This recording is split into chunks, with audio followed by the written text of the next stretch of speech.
So things are going well. Everything's working out. Festivals are still going. The sky didn't fall. And so if there's anything you would recommend, I know like you now you're doing online courses so people can reach out to you in order to get step by step. Is there anything you would recommend if anyone's listening now and they're kind of like, well, I'm writing my script or I'm about to press record? Is there any kind of thing you recommend mindsets that you'd say, listen, I think you should think about this, you think about this, you think about this before you set out on your journey?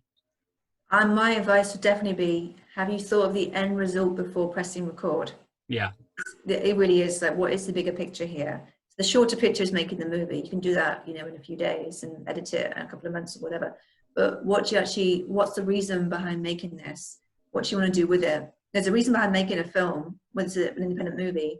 So what is that reason? And how do you get it into festivals and seen by the world?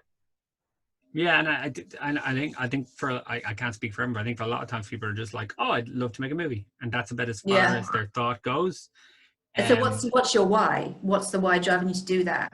So when that is, then figure out what you want to do with your whole life generally, but also with the film and how you want to get it seen.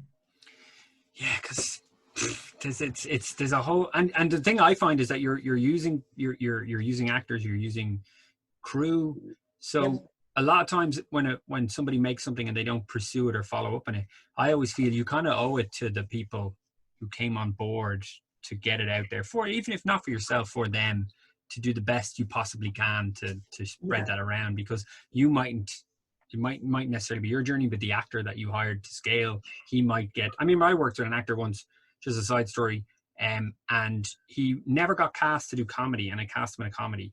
Now the film wasn't very good, it didn't go anywhere, but he got comedy gigs from that. So to me, there was value to that in the sense that he learned something. He got to expand his range and he got stuff from it. So there was value to that.